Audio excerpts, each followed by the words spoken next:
डालते हैं और भारत और कनाडा के संबंधों में आई तल्खी के बीच बड़ी खबर आपको बताएं, जहां एक बार फिर से डिप्लोमेटिक टेंशन्स बढ़ती हुई नजर आ रही है। अमित शाह का नाम लेने पर भारत की तरफ से कड़ी प्रतिक्रिया जो है वो जाहिर की गई है। इसके साथ ही साथ आपको बता दें कि कनाडा के दूतावास के प्रतिनिधि को बुलाकर भारत की सरकार ने ऐतराज दर्ज कराया है और कहा है कि भारत विरोधी एजेंडे पर काम कर रहा है कनाडा। साथ ही साथ कनाडा के गैर जिम्मेदार बयानों के गंभीर परिणाम होंगे, ये भी कहा गया है। साथ ही साथ आपको बता दें कि कनाडा के आरोपों को अनर्गल और निराधार बताया गया है।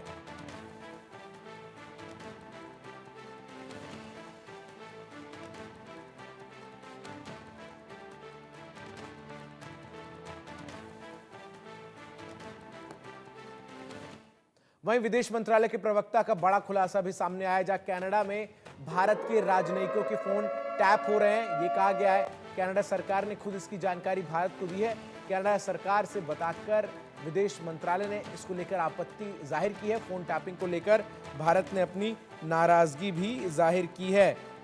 इसके साथ ही साथ आपको बता दें कि विदेश मंत्रालय के प्रवक्ता रणधीर जायसवाल ने कनाडा पर गंभीर आरोप लगाते हुए कहा कि कनाडा सरकार भारत के राजनयिकों की ऑडियो वीडियो की निगरानी कर रही है। रणधीर जायसवाल ने कहा है कि कनाडा सरकार ने वाणिज्य दूतावास के कुछ अधिकारियों को सूचित किया था कि उनकी ऑडियो और वीडियो की निगरानी की जा रही है, जो कि जारी रहेगी। इसके साथ ही उन्होंने जानकारी दी कि उनकी बातचीत में भी दखल दिया गया और भारत ने आधिकारिक तौर पर कनाडा सरकार के आगे इसका विरोध जताया, क्योंकि इन कार्रवाइयों को भारत सरकार राजनयिक और वाणिज्य दूत समझौते का उल्लंघन मानता है। इसके साथ ही साथ तकनीकी बातों का हवाला देकर कनाडाई सरकार इस तथ्य को वाजिब नहीं ठहरा सकती कि वो उत्पीड़न और धमकी के काम में शामिल हैं। हमारे राजनयिक और वाणिज्य दूतावास कर्मी पहले से ही उग्रवाद और हिंसा के माहौल में काम कर रहे हैं। विदेश मंत्रालय के प्रवक्ता ने साथ ही साथ ये भी कहा कि कनाडा सरकार की ये कार्रवाई स्थिति को और बिगाड़ती है और स्थापित राजनयिक मानदंडों और प्रथाओं को तोड़ती है और ये उसके अनुरूप नजर नहीं आती है। आखिर क्या कुछ और आरोप लगाए गए हैं, आपको सुनवाते हैं विदेश मंत्रालय के प्रवक्ता रणधीर जायसवाल ने क्या कहा है। It was conveyed in the note that the government of India protests in the strongest terms to the absurd and baseless references made to the Union Home Minister of India before the committee by Deputy Minister David Morrison. In fact, the revelation that high Canadian officials deliberately leak unfounded insinuations to the international media as part of a conscious strategy to discredit India and influence other nations only confirms the view Government of India has long held about current Canadian government's political agenda and behavioral pattern. Such irresponsible actions will have serious consequences for bilateral ties. मर केसरी हमारे सहयोगी हमारे साथ तमाम updates के साथ इस खबर पर जुड़ रहे हैं और साथ ही साथ हमारे साथ colonel retired JS Sodhi sir भी जुड़ रहे हैं, जिनसे हम समझेंगे कि आखिर दोनों देशों के बीच जो इस वक्त तल्खी है, ऐसे में कनाडा की सरकार की तरफ से ये जो अब फोन टैपिंग और साथ ही साथ वीडियो कॉल टैप का मामला सामने आया, ये कितना गंभीर है। पहले मनोहर, आप ही से मैं जानना चाहूँगा, कल जो प्रेस कॉन्फ्रेंस हुई उसमें बहुत बड़ा खुलासा जो है वो रणधीर जायसवाल की तरफ से किया गया, जब वो ये कहते हुए नजर आए कि सूचना देकर फोन टैप किए जा रहे हैं और वॉइस कॉल्स जो हैं वो सुने जा रहे हैं। देखिए बिल्कुल, और ये विदेश मंत्रालय के प्रवक्ता ने बात कही है और आधिकारिक तौर पे उन्होंने पुष्टि की है और साथ ही साथ उन्होंने ये कहा है कि जो डिप्लोमेट्स यहाँ पर हैं, जो रिप्रेजेंटेटिव हैं, पब्लिक कमेटी और सेफ्टी कमेटी के जो मेंबर्स हैं, कनाडा के उन डिप्लोमेट्स को बुला करके नोट जो है सो हैंड ओवर किया गया है और नाराज़गी जताई गई है दोनों मामले को लेकर के। एक, जिस तरह से उन्होंने केंद्रीय गृह मंत्री अमित शाह के ऑर्डर्स को लेकर के उन्होंने कहा था कि इस तरह के उन्होंने ऑर्डर दिए हैं, जबकि विदेश मंत्रालय ने साफ कर दिया है कि ये कोरी अफवाहें हैं, सिर्फ एक पॉलिटिकल वेंडेटा है, पॉलिटिकल एजेंडा चलाया जा रहा है भारत के खिलाफ और सख्त तल्खी में जवाब दिया गया है और एक्शन लेने की बात कही गई है। दूसरी बात है फोन टैपिंग को लेकर के।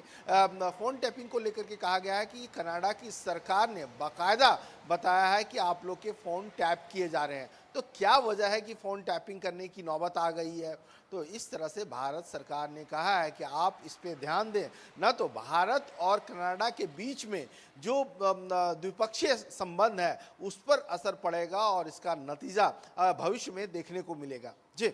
बिल्कुल, मेरे साथ कर्नल रिटायर्ड जो है सोडी सर भी जुड़ रहे हैं। सोडी सर, सवाल ये है कि एक तरफ तो दोनों देशों के डिप्लोमेटिक रिलेशंस ऑलरेडी उस स्तर पर पहुंच चुके हैं जहां दोनों देशों ने अपने अपने राजनयिकों को वापस बुला लिया है। इन सब के बीच कनाडा अभी भी जिस तरीके के अनर्गल आरोप लगा रहा है, चाहे वो गृह मंत्री के ऊपर जिस तरीके के आरोप लगाए गए, बेबुनियाद तथ्यहीन आरोप, लेकिन उससे ऊपर एक जो डिप्लोमेटिक कॉर्ड होता है, एक जो डिप्लोमेटिक आपको मेंटेन करना होता है किसी भी देश का, अगर दूतावास आपके यहाँ है, आप इस तरीके से उसके फोन टैप करेंगे, वीडियो कॉल्स को सुनेंगे, ये अपने आप में कनाडा की सरकार की तरफ से कितनी बड़ी गलती की जा रही है?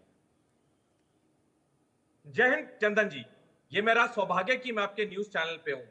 Veena convention for diplomatic relations 1961 साफ बताता है कि देशों के बीच जब कूटनीतिक संबंध होते हैं तो क्या क्या कदम उठाए जाने चाहिए, क्या क्या नहीं करना चाहिए। और जो कनाडा लगातार भारत पे गलत आरोप लगाता जा रहा है, भारत के एम्बेसी के लोगों पे फोन टैपिंग, उनको ट्रेल करना, उनके पीछे अपनी खुफिया एजेंसी को लगाना, ये पूरी तरह से वीना कन्वेंशन 1961 का उल्लंघन है। कनाडा को पता होना चाहिए कि आज कनाडा को भारत की ज्यादा जरूरत है बनस्पत भारत को कनाडा की। कनाडा का 55 बिलियन अमेरिकी डॉलर भारत में निवेश है म्यूचुअल फंड्स में, और इससे कनाडा को बहुत मुनाफा होता है। अगर भारत और कनाडा के रिश्ते और खराब हुए और भारत और कनाडा के पूरे ये आर्थिक संबंध खत्म हो गए तो जो बड़ी चोट कनाडा को लगेगी उसका तो कोई हिसाब ही नहीं है। तो ये जो बेबुनियाद बातें हैं, हमारे गृह मंत्री पे गलत आरोप लगाना, हमारे खुफिया एजेंसी के अफसरों पे गलत आरोप लगाना, हमारे दूतावास के लोगों पे ऐसे कदम उठाना जो कि बिल्कुल जायज नहीं है, ये साफ दिखाता है कि जस्टिन ट्रूडो हर मुमकिन कोशिश कर रहे हैं वापस सत्ता में आने के लिए, क्योंकि कनाडा में जो अगले आम चुनाव हैं वो 2025 में, और आज की तारीख में जस्टिन ट्रूडो की अप्रूवल रेटिंग बहुत कम है। अधिकतर कैनेडियन नागरिक जस्टिन ट्रूडो को दोबारा प्रधानमंत्री के रूप में नहीं देखना चाहते हैं, और यही उनकी फ्रस्ट्रेशन है, डेस्परेशन है कि वो कुछ भी करने को तैयार हैं, बस उन्हें वापस सत्ता में आना है। लेकिन जिस तरीके से ये स्थितियां इस वक्त नजर आ रही है मनोहर केसरी, और जो परिस्थितियां बनती हुई नजर आ रही है कनाडा और भारत के रिलेशंस में, एक और बड़ा कदम मुझे लग रहा है आने वाले समय में भारत सरकार उठा सकती है। जिस तरीके से अनर्गल आरोप लगाए गए हैं और जिस तरीके से एक नोट भी जो है वो दिया गया है कनाडा के जो एम्बेसडर हैं उनको, कि इस तरीके के आरोप जो हैं वो संबंधों को और बिगाड़ने का काम करेंगे। ने आगाह कर दिया है कनाडा को कि आप सचेत हो जाएं, इस तरह का जो है सो झूठा आरोप ना लगाएं, क्योंकि एक रिटेन नोट हैंड ओवर किया गया है, उनको बता दिया गया है इन चीज़ों को लेकर के आपत्ति है। आप देखिए, थोड़ा सा एक साल अगर पहले आप नज़र आएंगे किस तरह से कनाडा लगातार भारत के खिलाफ जो है सो पीस तैयार करता हुआ। G20 की बात करें तो G20 में जब वो जस्टिन ट्रूडो यहाँ पर आए थे और उस समय फ्लाइट का इशू हुआ था, और उसके बाद भारत सरकार ने उन्हें कहा भी था कि किस तरह से हम आपको सुविधाएं दे रहे हैं सब, फिर भी उन्होंने आरोप लगाए थे। उसके बाद आप देखिए निर्जर वाले मामले को लेकर के झूठा बयानबाजी किया गया, उन्होंने कहा कि हमारे पास सबूत है, लेकिन जब मांगा गया तो वो दिए नहीं। और अमेरिका भी कनाडा का राग अलाप रहा है, लगातार कनाडा की मन की बात कह रहा है। लेकिन सबसे बड़ा सवाल यह है कि भारत सरकार जो है इंटरनेशनल फोरम में भी इस इशू को उठाएगा, यूएन में भी उठाएगा कि किस तरह से कनाडा जो है सो भारत के खिलाफ जो है सो साजिश रच रहा है। वहाँ पर जैसा कि कर्नल साहब ने भी बताया कि अगले साल वहाँ चुनाव है, तो वो चाहता है क्योंकि वहाँ जिस तरह से भारत लगातार आतंकवादियों के खिलाफ जो एंटी नेशनल एक्टिविटी में शामिल है, चाहे खालिस्तानी की हम बात करें, तो ऐसी स्थिति में भारत कई बार ये कह चुका है कि हम इससे कोई कॉम्प्रोमाइज़ नहीं करेंगे। तो अब देखना दिलचस्प होगा कि क्या कनाडा इसे लेकर के क्या रुख अपनाता है, क्योंकि भारत सरकार ने जवाब तलब कर लिया है। जी कर्नल जे सोडी, सवाल अब ये है कि क्या कनाडा के प्रधानमंत्री जस्टिन ट्रूडो केवल अपनी आंतरिक राजनीति के लिए चुनाव में वापस आने के लिए जीतकर, और वो भी उन परिस्थितियों में जब इसकी संभावना बहुत कम ही है कि वापस से उनको जो है वो उम्मीदवार बनाया जाएगा। उनके अपनी पार्टी के सांसदों ने अभी हाल ही में उनसे इस्तीफे की मांग कर दी थी, और जिस तरीके से भारत जैसे अहम देश से कनाडा ने संबंध खराब किए हैं, कहीं ना कहीं ये आंतरिक राजनीति हो सकती है जस्टिन ट्रूडो की, लेकिन इंटरनेशनल स्तर पर, अंतर्राष्ट्रीय स्तर पर इस तरीके की बयानबाजियां बिना किसी आरोप, बिना किसी अनर्गल सबूत के, बिना किसी आधार के, ये कितने वाजिब आपको नजर आते हैं?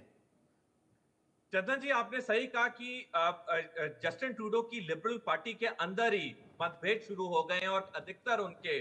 मेंबर ऑफ पार्लियामेंट नहीं चाहते कि जस्टिन ट्रूडो दोबारा प्रधानमंत्री के चुनाव के लिए खड़े हों।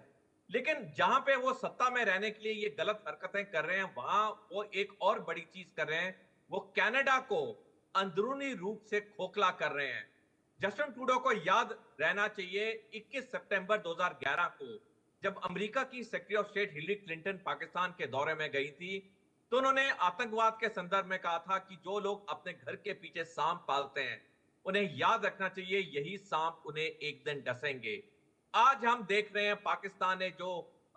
ये आतंकवादी के रूप में सांप पाले थे भारत के ऊपर हमला करने के लिए, आज वही सांप पाकिस्तान को जगह जगह से डस रहे हैं। तो जस्टिन ट्रूडो सत्ता के लिए जो ये हरकतें कर रहे हैं, वो तो चाहे सत्ता में आए ना आए, वो तो अगला साल क्लियर करेगा। लेकिन सबसे बड़ी चीज है, वो कनाडा को ऐसी खाई में धकेल रहे हैं कि वो दिन दूर नहीं जब कनाडा भी पाकिस्तान की तरह इतना आतंकवाद से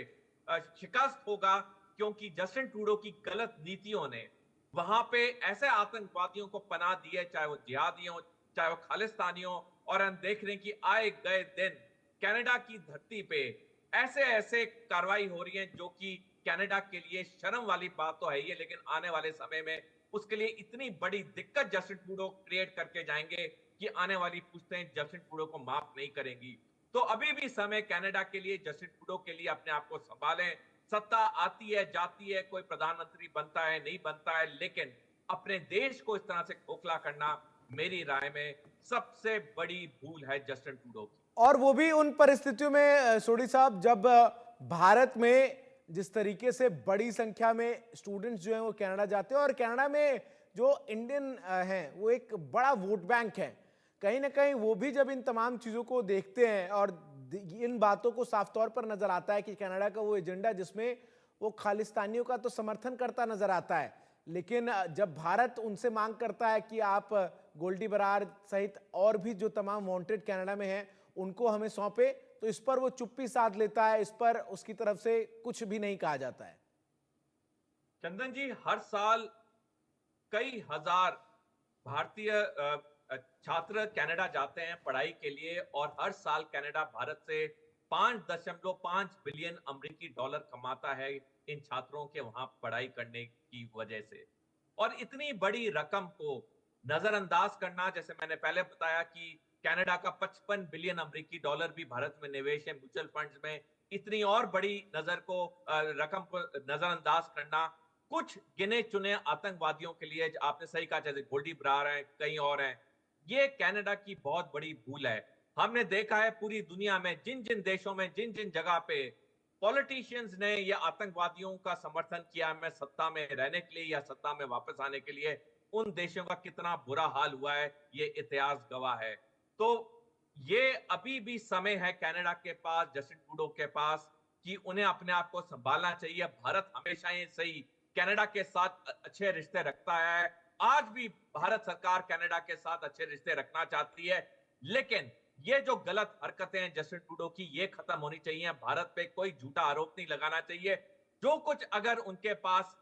एविडेंस है वो दस्तावेजों में भारत सरकार को उन्हें सौंपना चाहिए, ताकि भारत सरकार हमारे कानून के मुताबिक एक्शन ले, और अगर कोई दोषी है उस पर कड़ी से कड़ी सजा होगी। लेकिन ये गलत और बेबुनियाद आरोप लगाना, ये कनाडा के लिए ही आने वाले समय में दिक्कत पैदा करेगा। कनाडा के लिए दिक्कत तो पैदा करेगा ही करेगा, लेकिन जो परिस्थितियां हैं वो कनाडा, जहां एक तरफ इस पूरे मामले में सोडी साहब अमेरिका सहित 5 आइज का साथ लेता हुआ नजर आता है, और बड़े सवाल इन 5 आइज पर भी खड़े होते हैं कि आप एक ऐसे देश जिसका ये इतिहास रहा है कि हमने कभी भी किसी दूसरे देश में किसी भी गतिविधियों में दखल नहीं दिया, उस पर इस तरीके के बेसलेस आरोप लगाए जाते हैं और आप उनके साथ खड़े होते हैं? चंदन जी, कुछ साल पहले तक जो ये थर्ड वर्ल्ड कंट्रीज थी, चाहे अफगानिस्तान हो, पाकिस्तान हो, उनके वहां से भारत विरोधी गतिविधियां होना, तो हमें समझ आते हैं कि वो गरीब देश हैं, फटीचर देश हैं, उनका पैसा है नहीं तो ऐसी हरकतें करते हैं। लेकिन जो चिंता वाली बात है कि पिछले कुछ सालों से जो विकसित देश हैं, जैसे अमेरिका हो गया, कनाडा हो गया, फ्रांस हो गया, जर्मनी, यूनाइटेड किंगडम, ऑस्ट्रेलिया, इन विकसित देशों से जो भारत विरोधी गतिविधियां में बढ़ावा आया है, ये वाकई में चिंताजनक बात है। जहां एक हाथ पे यही विकसित देश या ये फाइव आइज के देश कहते हैं कि वो भारत के अच्छे मित्र हैं, और दूसरी तरफ वो अपनी ही जमीन का इस्तेमाल करने देते हैं भारत विरोधी करेक्ट। गतिविधियों के लिए। ये फिर ऐसी सच्ची दोस्ती कैसे हुई? ये तो एक ढोंग हुआ, एक दिखावा हुआ। अगर ये विकसित देश या ये फाइव आइज देश अगर भारत के सच्चे मित्र हैं, इन्हें फौरन ये गतिविधियों पे लगाम लगानी चाहिए। जो लोग भारत विरोधी गतिविधियां करें उन्हें भारत वापस भेजना बिल्कुल, चाहिए। चाहे वो कनाडा से उस पे गोल्डी कड़ी बरार कार्रवाई और तमाम लोग हों, या फिर अमेरिका की धरती से गुरपतवंत सिंह पन्नू हो, जो लगातार भारत विरोधी एजेंडे पर काम कर रहा है। दोनों ही सरकारें, चाहे वो कनाडा की हो या अमेरिका की हो, इस बात को गंभीरता से सोचने की जरूरत है कि एक तरफ वो भारत से दोस्ती की बात करते हैं, दूसरी तरफ उन लोगों को वो शरण देते हैं जो भारत के खिलाफ एजेंडा जो है वो चला रहे हैं। बहुत बहुत शुक्रिया कर्नल सोढी साहब आपका हमारे साथ जुड़ने के लिए, और मनोहर केसरी आपका हमारे साथ जुड़कर तमाम जानकारी